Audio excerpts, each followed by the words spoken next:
প্ৰাকৃতিক পৰিৱৰ্তনৰ লগে লগে মাজুলীৰ সমীপৱৰ্তী অঞ্চলবিলাকৰ নদী নদ-নদীসমূহে মাজুলী নদীদ্বীপ গঠনত এক মুখ্য ভূমিকা গ্ৰহণ কৰিছিল।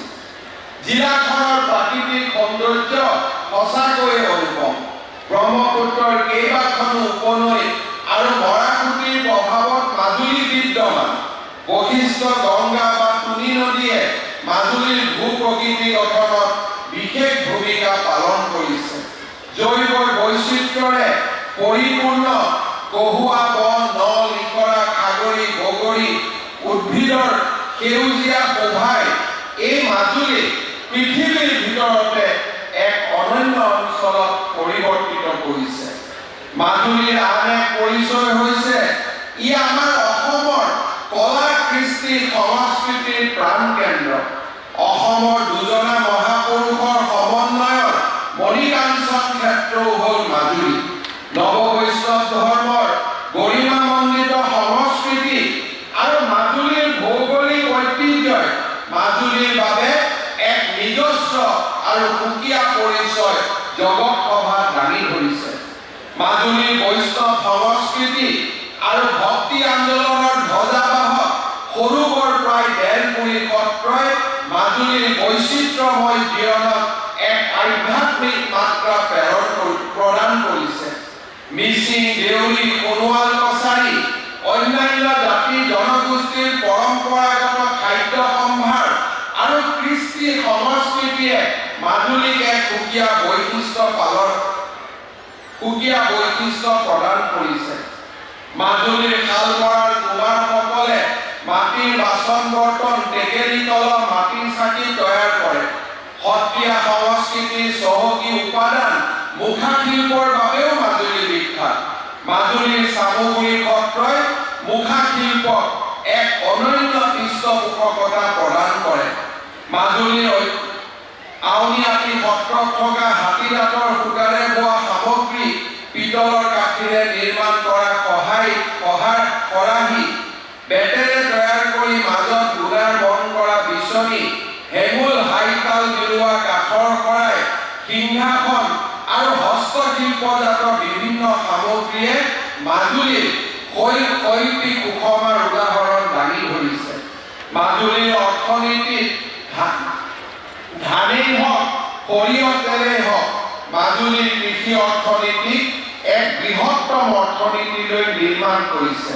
মৎস্য উৎপাদন, পশুপালন, হস্ততাঁত শিল্প মাজুলীৰ জীৱিকাৰ অন্যতম উৎস। নাট শিল্পত মাজুলীৰ অৱদান উল্লেখনীয়। মাজুলীয়ে গুৰুজনাৰ অনুপম সৃষ্টি ভাওনাৰ যোগেদি নাট্য শিল্পক প্ৰতিষ্ঠা কৰিছে। শ্ৰী শ্ৰীকৃষ্ণৰ ৰাসলীলাৰ অভিনয়, দক্ষিণপাট সত্ৰত ব্ৰজাৱলী ভাষাত পতা ৰাস উৎসৱ, আউনীআটী সত্ৰৰ পালনাম, কাতি মাহৰ 21 মাহ জোৰা বন্তিৰে জ্বলোৱা আকাশ, গড়মূৰ সত্ৰৰ এদিনীয়া পালনাম, বেঙেনাআটী সত্ৰৰ ফল্গু উৎসৱ, উত্তৰ কমলাবাৰী সত্ৰৰ ৰাস, মাজুলীৰ নামঘৰে পতা বৰসভা আৰু সেই উপলক্ষে পতা ভাওনা মাজুলীৰ গৰিমাময় সংস্কৃতিৰ সম্পদসমূহৰ অন্যতম। ঐতিহাসিকভাৱে মাজুলীৰ এক গৌৰৱোজ্জ্বল স্থান আছে। স্বৰ্গদেউ প্ৰতাপ সিংহৰ দিনত বন্ধুৱা গড়মূৰৰ গড়ৰ উপৰিও বিভিন্ন ঐতিহাসিক কীৰ্তিচিহ্ন ৰাৱণাপাৰ পুখুৰী, মেৰাগড়, গোহাঁইবাৰীগড় পুখুৰী, ভকতি দুৱাৰ, মাজৰ দেউৰী গোসানী থান, ফুলেশ্বৰী থান, চামগুৰিৰ পূব দিশত অৱস্থিত শংকৰদেৱৰ জীয়ৰী আজলীআই থান আদিৰে মাজুলী সমৃদ্ধ। স্বাধীনতাৰ এই অমৃত কালত মই মাজুলীৰ গড়মূৰীয়া সত্ৰৰ সত্ৰাধিকাৰ শ্ৰী শ্ৰী পীতাম্বৰ দেৱগোস্বামীৰ অপূৰ্ব দেশপ্ৰেমকো আকৌ এবাৰ ৰোমন্থন কৰিছোঁ। আজি এই অনন্য অনুষ্ঠানত মাজুলীৰ এক যি অসমৰ জনজীৱনত ভূমিকা তাক মই আকৌ এবাৰ গৌৰৱেৰে সোঁৱৰণ কৰিছোঁ আৰু মাজুলীৰ জীৱনৰ আৰু মাজুলীৰ জনসাধাৰণৰ সামাজিক, অৰ্থনৈতিক, আধ্যাত্মিক উত্থানৰ বাবে পুনৰ এবাৰ কাম কৰাৰ বাবে আপোনালোকৰ আগত মই আকৌ এবাৰ বিনম্ৰ প্ৰতিশ্ৰুতি দিছোঁ। মাজুলীৰ উপনিৰ্বাচনৰ সময়ত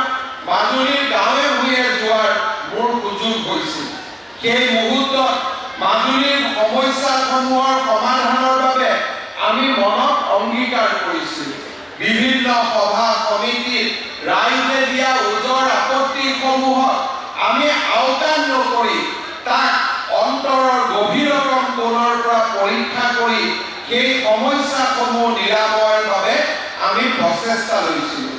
শ্ৰদ্ধাৰ ৰাইজ, আজি আমাৰ বাবে অত্যন্ত গুৰুত্বপূৰ্ণ কথা যে প্ৰথমবাৰৰ বাবে অসম চৰকাৰে নিজস্ব পুঁজিৰে আৰু আমি বিভিন্ন উৎসৰ পৰা সংগ্ৰহ কৰা পুঁজিৰে অসম মালা আঁচনিৰ অধীনত মাজুলী আৰু লখিমপুৰক সংযোগ কৰিবলৈ এই বিশাল প্ৰচেষ্টা আমি হাতত লৈছোঁ।